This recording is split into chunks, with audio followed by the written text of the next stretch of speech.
Hello, my name is Joni Wackwitz, and I want to welcome you all to today's WWC webinar on documenting study context and WWC reviews of group design studies.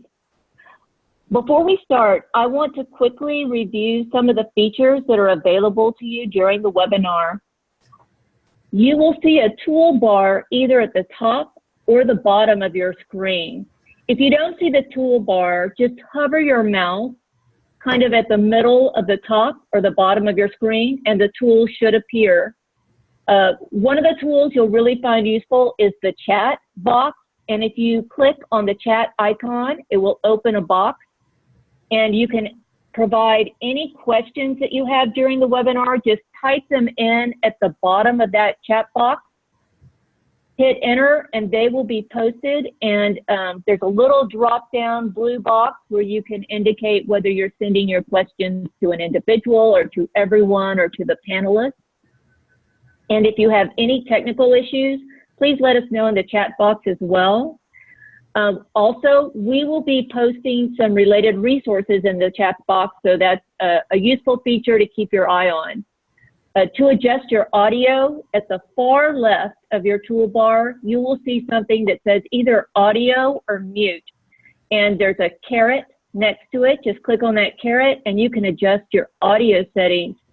Also, we are providing closed captions during the webinar. If you click on closed captions there in the toolbar, it will provide the captions where you can see them. And last, we will be have some knowledge checks during the webinar, and we'll launch some polls that you can answer. And that poll window will open in the middle of your screen, and it may block the webinar slide. You can just click and drag that poll window out of your way, and we'll remind you about that. And last, I just want you to know that we're recording today's webinar, and as soon as the slides and the recording are ready, which usually takes a few weeks, we will let you know, and you can review them and share them with colleagues. Now I want to introduce our moderator, Natalia Gnetko-Berry. Thank you, Joni, and hello, everyone. I am Natalia Gnetko-Berry with American Institutes for Research. I would like to welcome you to our webinar for the Works Clearinghouse Statistics, Website, and Training Contract, or WWC SWOT.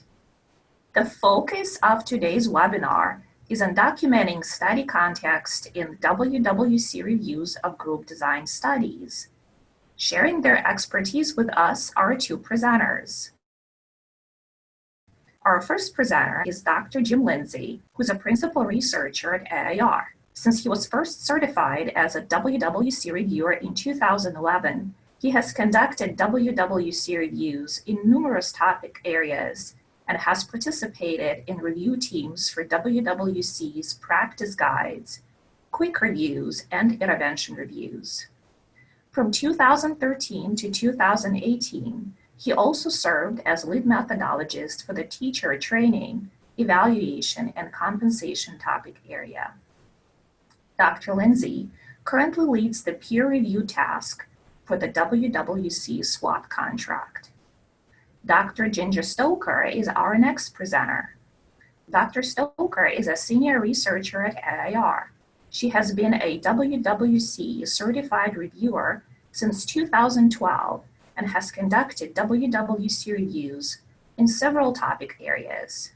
Dr. Stoker currently serves as a discrepancy reviewer for the WWC SWOT contract. Let's go to the next slide, please.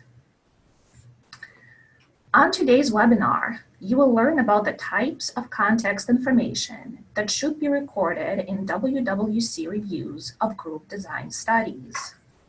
You will learn where and how to enter context information in the online study review guide. You will also learn why it is important to document study context in the WWC reviews. Throughout this webinar, you can share questions with the presenters in the chat box, as Joni had mentioned a little while ago. We have some time allocated at the end of the webinar to respond to questions. And with that, I'll turn the webinar to our first presenter, Dr. Lindsay. Go ahead, Jim. Okay. Hello, everyone. First, we're going to spend some time discussing what we mean by context information. Next slide. So if you've been doing reviews using the online study review guide, you should be familiar with this document. It is the user's guide to the web-based study review guide. Context information is described on page 32 of this document, but it doesn't go into any real depth on how to determine which information to record in the context section of the SRG. Nor are there definitions for many of the categories that reviewers need to choose from. Today's webinar aims to provide you with more guidance on these definitions. Next slide, thank you. So as the name implies, context refers to characteristics of the sample, the setting, and the intervention. With the web-based SRG, reviewers are asked to enter information regarding study context only if the study meets standards or meets standards with reservations. Next. In the fields for context information, you're asked to provide information about the main analytic sample. Again, the main analytic sample. Recall that version 4 of the WWC standards makes a distinction between the main findings and supplemental findings. Main findings are those that, number 1, use the full sample rather than subgroups. Number 2, use an aggregate outcome measure rather than the subscales. And 3, is closest to the preferred time point as described in the review protocol. But even with this definition, reviewers often have a choice of samples that can be used as the main analytic sample. We'll describe how to choose the main analytic sample to focus on later in this presentation. Next. In the web-based SRG, reviewers are asked to enter information about these sample characteristics: sample size, grade level of students, the racial, ethnic, and gender composition of the students, the percentage of students who are learning English, the percentage of students with disabilities and the types of disabilities, and of course, the percentage of students who are economically disadvantaged. Next. Reviewers also need to fill in information on the study setting. Next. Setting information includes the types of classes that students were in, the type of school, the locale type or urbanicity of the setting, and the states and regions in which the study took place. Again, we'll define some of these options for these fields later in the webinar. Next, please. Finally, reviewers are asked to classify 2 features of the intervention: how the intervention was delivered and program type. Next. It's now more important than ever that we enter context information correctly. States and districts are choosing interventions for their ESSA plans, and they look to see whether study samples and settings are similar to those of the students that they serve. This type of information is now appearing in WWC products and on reviews of individual studies section of the Find What Works website on the WWC website. And we'll talk about that in a little more detail later in the webinar. But for now, now that we've given a high-level description of what we mean by context information, my colleague will soon provide the specifics on how to choose the information to put into the context fields of the web-based SRG. But before we do, go ahead and next slide, please. Before we do, we're going to be referring to an example study throughout this webinar. And I just want to introduce the example really fast before Ginger starts providing some of the details. So we know what summer loss is. Some call it summer melt. and it goes by other names too. It's basically the tendency for disadvantaged youth to show declines in reading performance during the summer, while more well-off students show no declines or slight improvements in reading over the summer. The study that we're using as an example focuses on a reading intervention for disadvantaged youth that tries to reverse the summer loss. The intervention focuses on students during the summer between grade 4 and grade 5. 552 students from 34 fourth grade classrooms were randomly assigned within classroom to the reading intervention group or a comparison group. The randomization occurred in June of the student's fourth grade year. Next, please. During the last month of the school year, teachers were trained on how to instruct students to use 5 comprehension strategies. Teachers were asked to show students how to use these strategies, and the teachers had students use the strategies as homework. Students in both groups received this instruction. Also in June, students completed the Iowa Test of Basic Skills Reading Comprehension Test and a reading fluency assessment called the Dynamic Indicators of Basic Early Literacy Skills. It's also known as DIBELS. Next, please. Throughout July and August of that year, students in the intervention group received 8 postcards reminding them of the reading strategies, and they also received 8 books. The books for each student were chosen from among 124 books based on the student's reading level and interests. The postcards and books were mailed to students approximately every 2 weeks during those months. And then in September, when school started, the researchers administered the post-tests, which included another form of the Iowa Test for Basic Skills Reading Comprehension Test and DIBELS. Now that we've briefly described the example study, Ginger will take us through the information that reviewers need to enter into the context field of the web-based SRG. Go ahead, Ginger. Hi, thank you, Jim. So first, I would like to start out discussing how to identify the main analytic sample. So to complete the sample information field within the online SRG, reviewers must first locate and enter data on the main analytic sample included in the study, including the main analytic sample size and the unit of analysis for the main findings. Reviewers should select the main analytic sample using the following guidelines. When a study includes one main finding, reviewers should enter the size of the analytic sample associated with that finding. When a study includes 2 or more main findings across the same sample, reviewers should enter the size of the analytic sample with the largest sample size if there are minor differences in sample size due to missing data.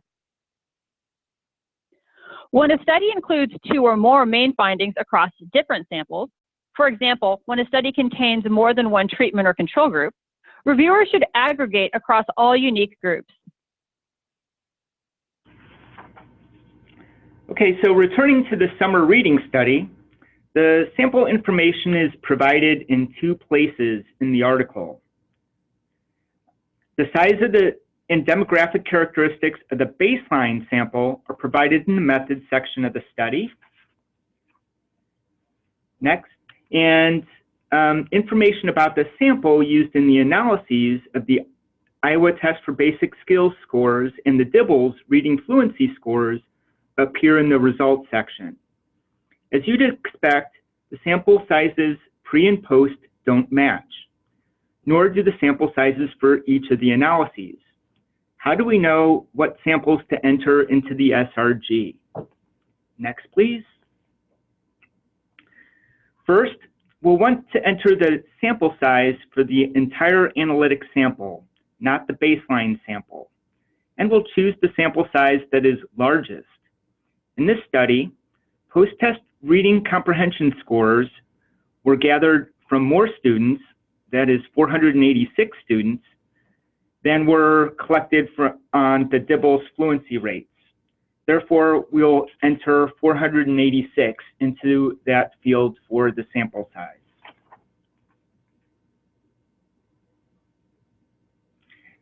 So that brings us to knowledge check number 1. So what I'm going to do is I'm going to read this knowledge check, and then you'll have an opportunity to put in your answer into the polling feature of this web platform. So Landberg et al. Evaluated the effectiveness of 2 brief school-based interventions targeting the homework problems of adolescents with attention deficit hyperactivity disorder, or ADHD. The homework organization and planning skills intervention was one of the interventions, and the other intervention was called the completing homework by improving efficiency and focus intervention, or CHIEF. Before the beginning of the school year, 280 middle school students with ADHD were randomized to study groups. The HOPS intervention, 113 students, the CHIEF intervention, 115 students, and a waitlisted control group of 52 students. At the end of the school year, post-test data were available for 180 HOPS students, 106 CHIEF students, and 49 waitlisted control students. Analyses compared each of the results from the 2 treatment groups to each other as well as to the control group. The question is, what is the main analytic sample size for the study? Is it 280, 263, 157, or 312? And we'll give you just a moment to answer the knowledge check question.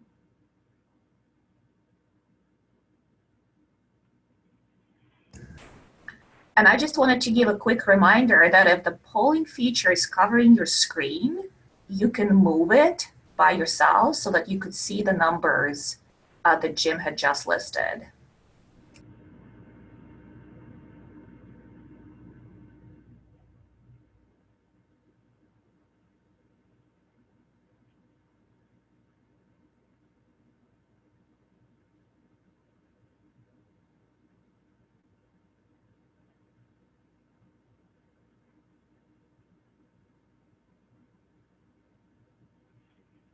Okay, so we'll just give you one more second to respond here.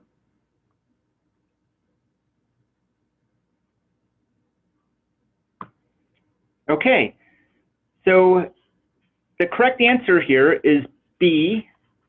That is, post-test data were included in the main analyses for 49 waitlisted control group students, 108 students who participated in the HOPS intervention, and 106 students who participated in the CHIEF intervention. So it looks like nearly everyone, 85% of us got that one right.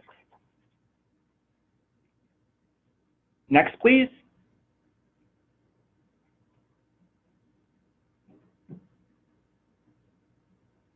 The next field that reviewers should enter data for is the grade field. Reviewers should enter all grade levels for students in the main analytics sample. The following terms are shown on the online SRG. PK refers to pre-kindergarten, which is generally students aged 3 to 4 years old. K refers to kindergarten. 1 through 2 refer to individual grade levels. And PS refers to post-secondary, which includes all levels above high school. Next. So returning to our example study on summer reading, students were in grade 4 in the spring and grade 5 in the fall. So what grade level do we enter into this field? Well, we can choose multiple grade levels, so we'll choose both, given that the intervention occurred during the summer between grades 4 and 5. Next.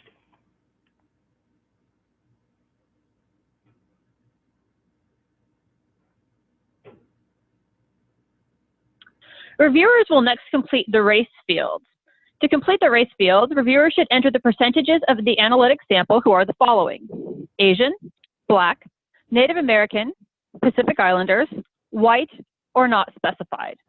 If race information is only provided for the baseline sample rather than the analytic sample, reviewers should enter data for the baseline sample instead. Next slide. Next slide. Reviewers will enter the percentage of Hispanic or Latino analytic sample members in the ethnicity field of the online SRG. If the study does not present ethnicity information separate from race information, reviewers should code Hispanic or Latino students as not specified in the race field of the online SRG.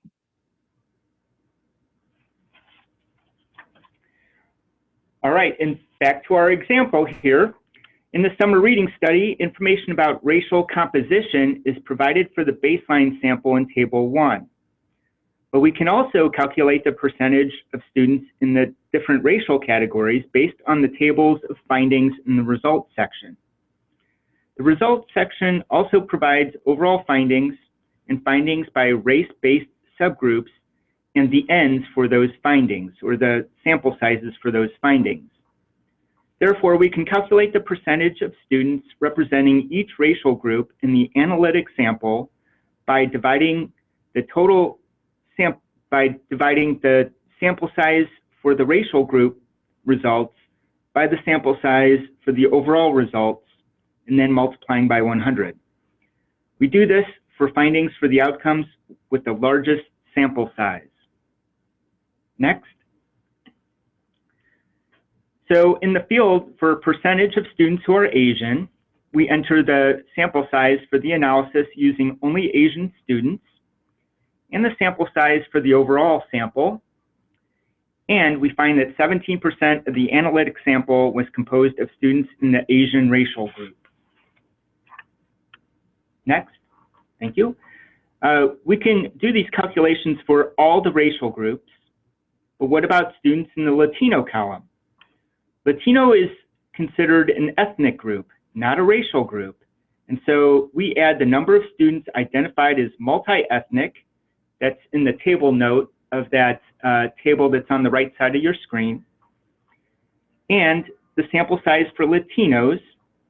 We add those together and enter that number into the bottom field for not specified. And you can see there that it's 30%.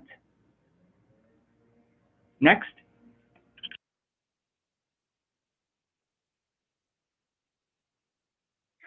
So as mentioned previously, reviewers should enter ethnicity information separate from race information. Reviewers should enter the percentage of the analytic sample that is identified as Hispanic or Latino in the online SRG, with the remainder of the analytic sample identified as not Hispanic or Latino. Reviewers should only leave these fields blank if ethnicity information is not provided in the study. So the ethnicity field is where the percentage of students who are Latino are entered. In this example, 125 out of 486 students, or 26% of the sample, were Latino, and the remaining 74% are not Latino. Next, thank you. So to complete the remaining demographic fields in the online SRG, reviewers should follow the same process to enter data for gender, language, which is also the percentage of English learners, disability, and financial position. Next slide. If a study does not provide demographic information for the analytic sample, for example, if the study was a low attrition RCT, reviewers should enter baseline information. However, if the study does not provide demographic information at all, reviewers should conduct an author query. If the author responds to the query, reviewers should enter information obtained from the author query. If the author does not respond, reviewers should leave the fields blank. Reviewers should not make inferences about sample information.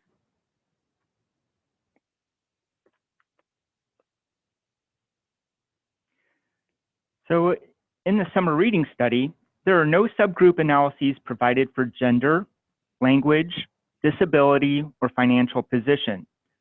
So we cannot enter information on the analytic sample. But we can find most of those percentages for the baseline sample, so those will have to do. The exception is for the percentage of students who have a disability. We found no information on that in the study, and so we'll need to query the author about the number of students with a disability and leave the field blank for now.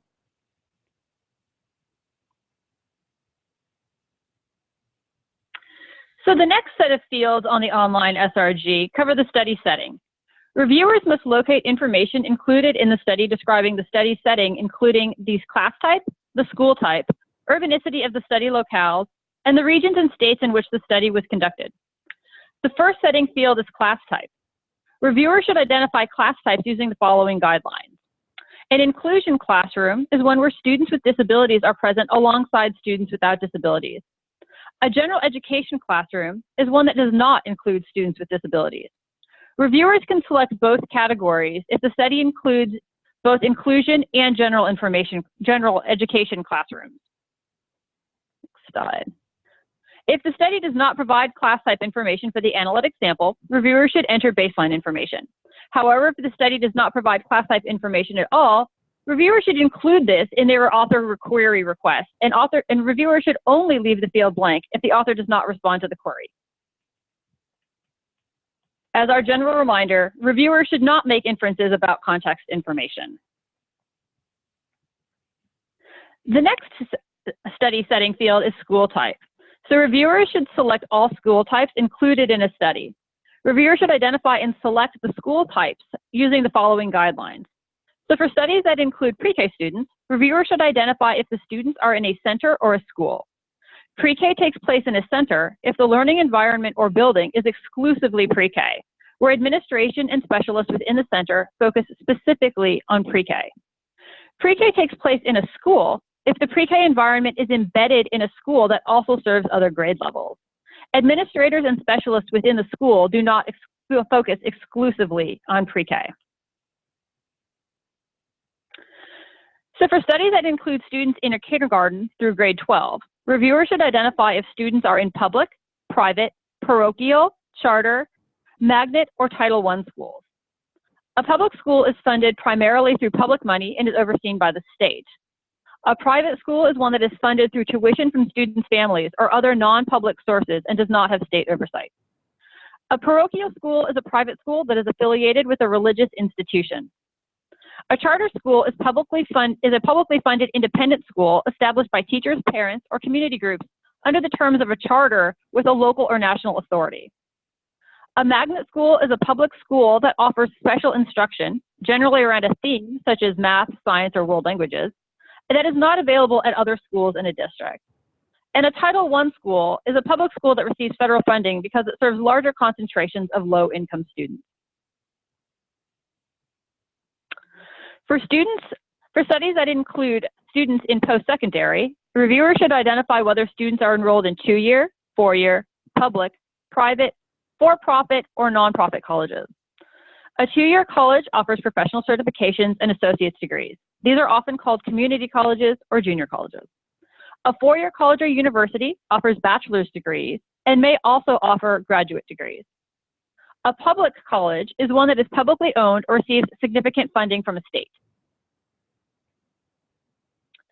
A private college is operated by a private entity, not a state or local government, although it may receive tax breaks, student loans, and grants. A for-profit college is a higher education institution operated by a for-profit seeking business. A nonprofit college is a higher education institution where tuition and other funds are focused on students and not diverted to investors or other parties. If information on school type is not included in the studies, reviewers should include this information in their author query. If the author does not respond, reviewers should leave the field blank. And as we keep mentioning, reviewers should not make inferences about the school type. So as a reminder to reviewers, we're going through all of these definitions because they're not included elsewhere in current WWC documentation, and reviewing them here and including them in the presentation slides to improve consistency and coding among the reviewers. Our next field that reviewers must enter information for is urbanicity of the study locales. Reviewers should identify and select the level of urbanicity of the locales in which the study occurred. The choices for urbanicity in the online SRG include rural, suburban, and urban. Studies do not need to adhere to formal definitions for these terms, and reviewers should select a level of urbanicity based on the author's description. Reviewers should select multiple urbanicity options if the study was conducted in multiple settings. So next we'll talk about study locations. So the study location fields ask reviewers to identify the regions and states in which the study took place. Reviewers should identify which regions are represented in the study. Reviewers should also identify which states are represented in the study. Reviewers should identify and select all regions and states represented in the sample. All right, so returning to our example study, the summer reading study, we know that Title I schools were purposely chosen for the sample, and the schools served students in grades K through 12. But we could not find any information about whether the classes were general education or inclusion, nor is there information on urbanicity. It only says that the randomized field trial occurred in the Lake County Public School District, which is a large multi-ethnic school district located in the mid-Atlantic state. So for urbanicity and region and state, we'll have to query the author and leave those fields blank for now.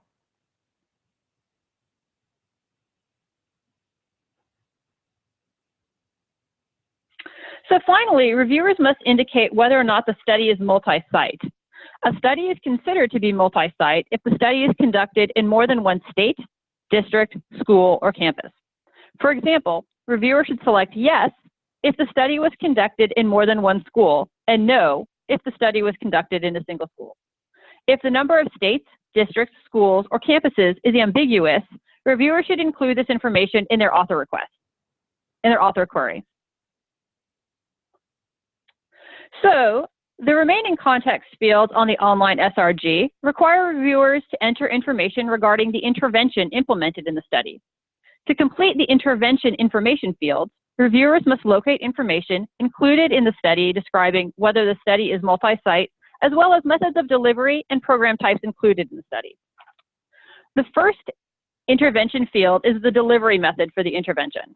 Reviewers should identify and select the delivery methods for the program using the following guidelines. An individual program is one that is delivered one-on-one. This includes computer programs and print materials that are administered to individual students and designed for them to complete without assistance from or interaction with other students. Within a multi-tiered systems of support framework, a program delivered to individuals would be considered Tier 3. A small group program is delivered to fewer students than comprise the entire classroom. Within a multi-tiered systems of support framework, a program delivered to small groups would be considered Tier 2. Programs delivered to the whole class are those that are delivered to all students in the classroom at the same time. Within a multi-tiered systems of support framework, a program delivered to the whole class would be considered Tier 1. Programs delivered to the whole school are those in which all students, teachers, or administrators participate in the program at the same time.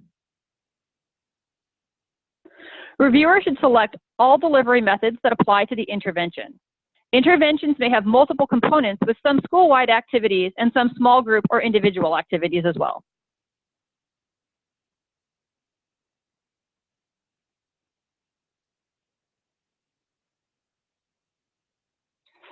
So the review protocol that reviewers use to guide the study review often includes specific information on program types. If so, reviewers should use this as a guide. Review protocols that lack specific information on the program type should use the following guidelines. So the curriculum is what is being taught to students. It generally refers to a planned sequence of instruction taught in classrooms. Practices are the instructional activities or approaches that are used to teach students. A teacher-level program is one that is implemented by the teacher, and a school-level program is one that is implemented by most teachers in the school, and administrators may be involved in implementation as well. Education policy refers to the laws or rules that govern the education system. Education policies are generally enforced at the district or state levels. And a supplement is an intervention in which students engage in addition to their normal education activities. Reviewers should select all program types that are included in the study.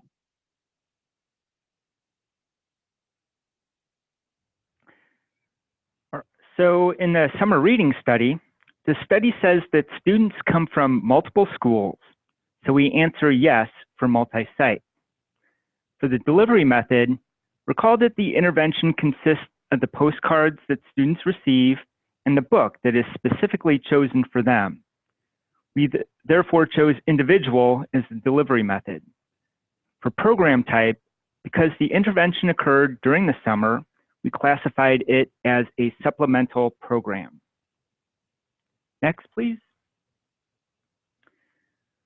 What if we just couldn't decide on program type? We could consult the topic area leadership, or we could query the author.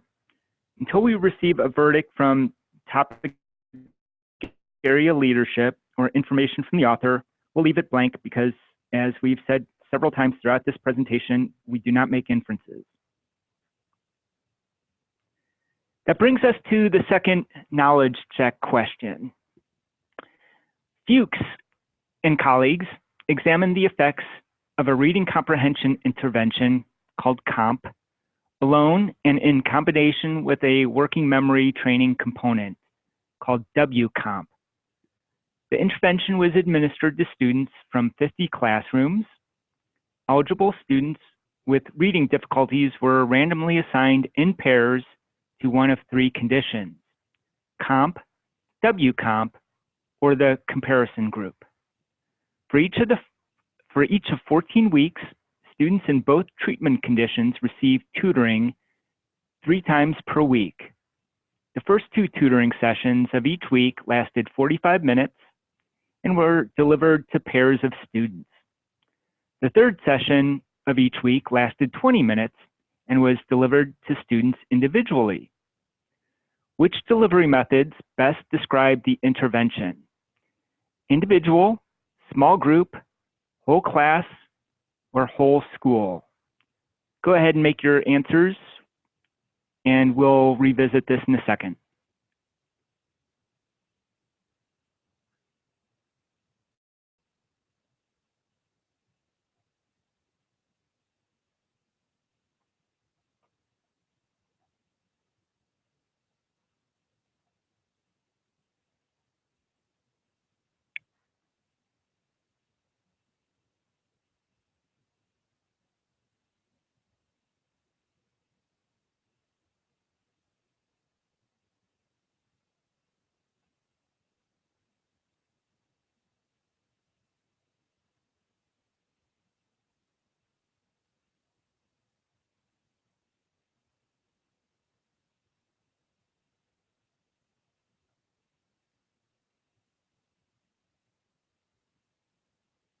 Give you just one more second to respond.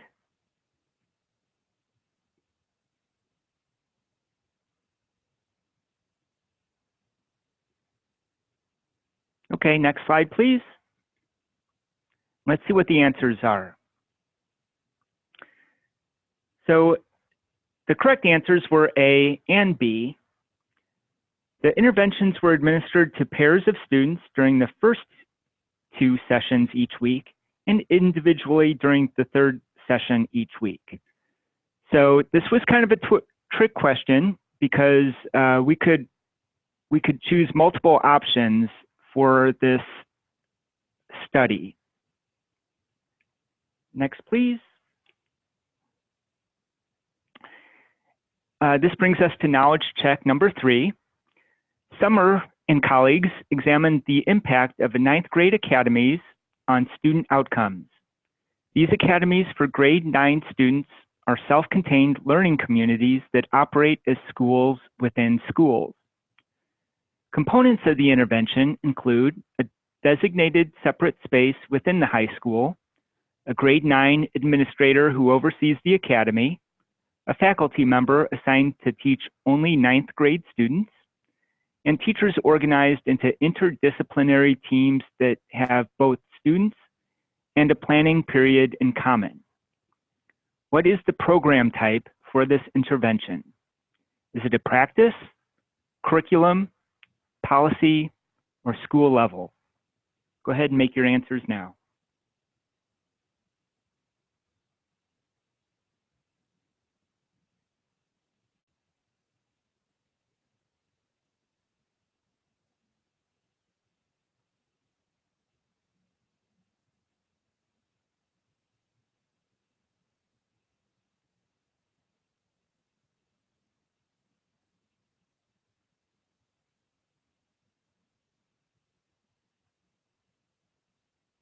I'll give you just a second to respond.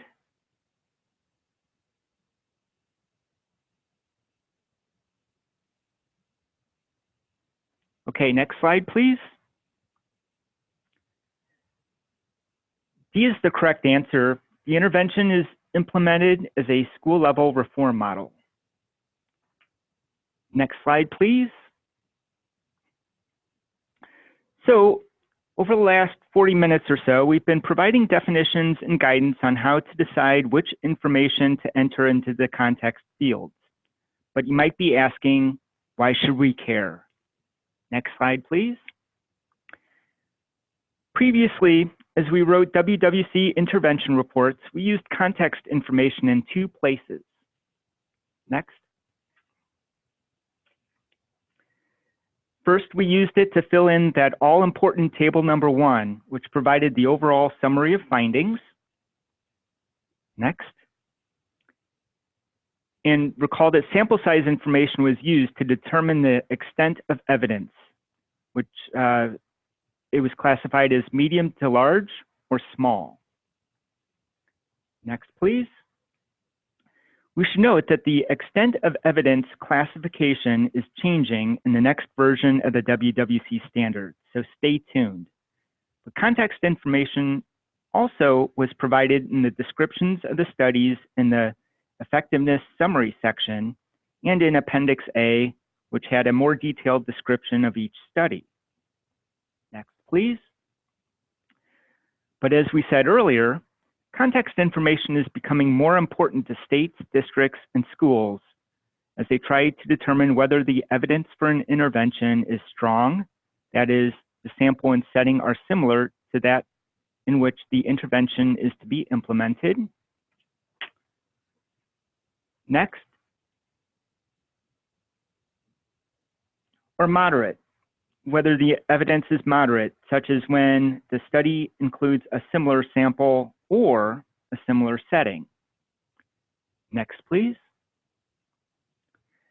WWC is now providing stakeholders with easy-to-interpret graphics showing the composition of samples and settings.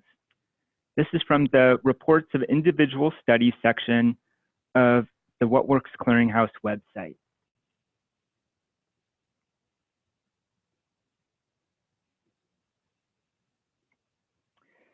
And this is an example from the 4-page intervention report summary.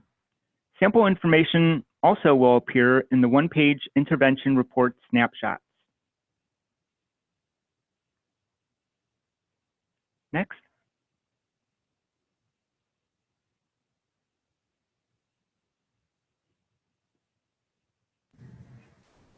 Thank Natalia? you. Yeah, Yep. Thank you. Thank you, Jim and Ginger, for sharing this information and for showing us examples of how to locate and record context information in the WWC reviews. And now let's transition to questions.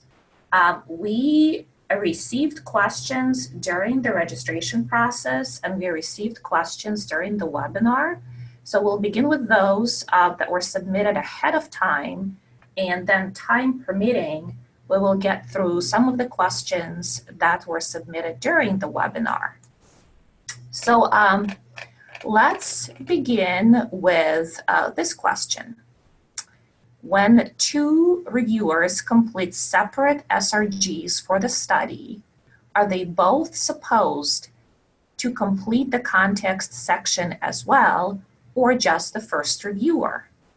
The person who sent this question to us added that at his or her organization, both reviewers complete the context section, but the person heard that others only have the first reviewer complete the context section. Ginger, would you please answer this question? So thank you to whoever asked this question, because in doing some of the discrepancy reviews, we've been trying to figure out why there are occasions in which only one reviewer has completed the study context information. So the answer is, when two reviewers complete separate SRGs for a study, both reviewers should complete the context section, not just the first reviewer. When we conduct discrepancy reviews, we compare the entries of each reviewer to that of the master reviewer, and we want to make sure that all reviewers are capturing the same information. This isn't possible if only one reviewer completes the context section. Thank you, Ginger. I'll move on to the next question. Our second question was about what if contextual information includes, pardon me, let me rephrase this. If contextual information includes documenting intervention details and settings, what level of specificity is required beyond the frequency and duration of professional development? Jim, can you take this one, please?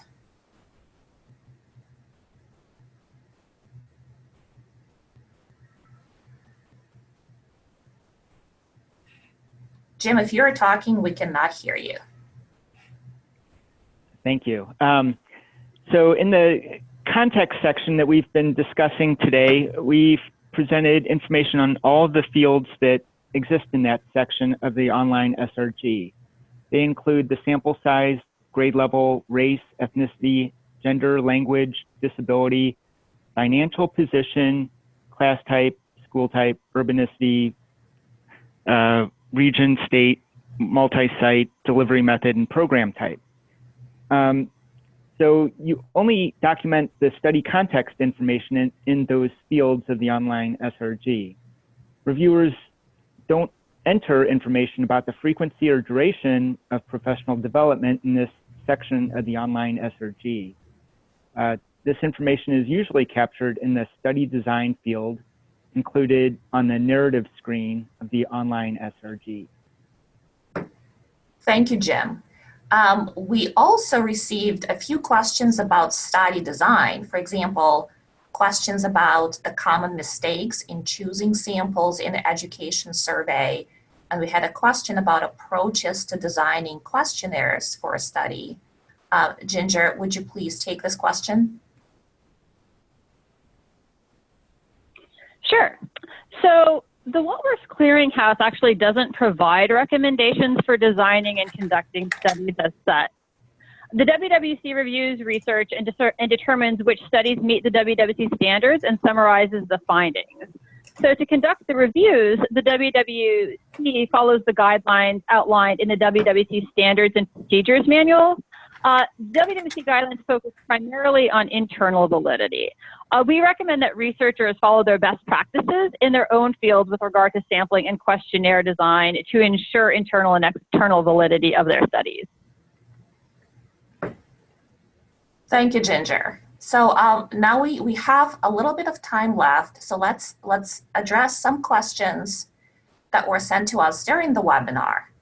And one of the questions we have is what to do if you only have baseline demographic information, but you have to do an author query anyway.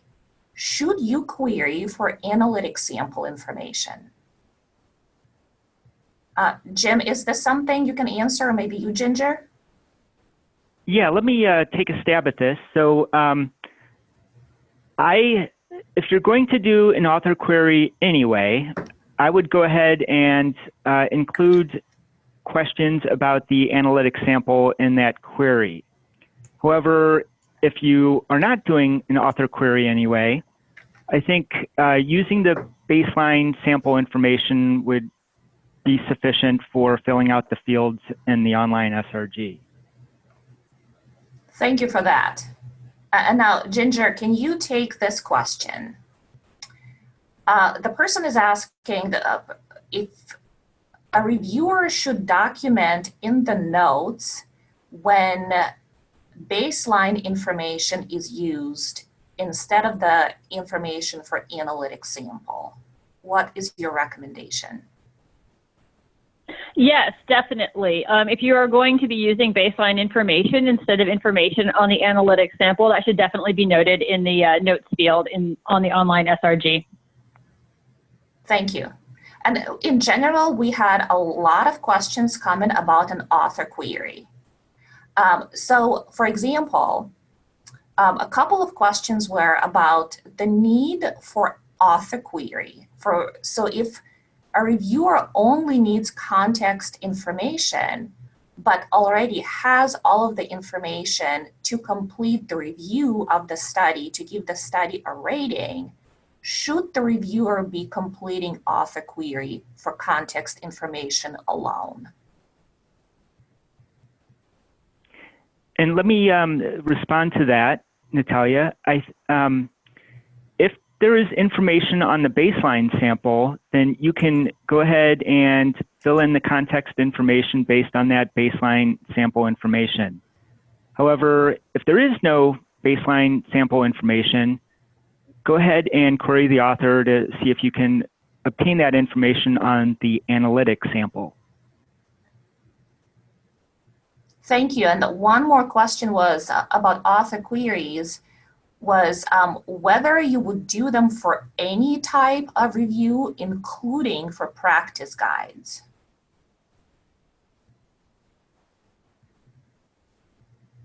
Jim or Ginger, do you have any advice on that? I can take a stab at that one as well, Natalia. I think that instance would be up to the practice guide leadership team. And so you probably want to consult with them to see whether or not you should be doing author queries just for the context information. Thank you.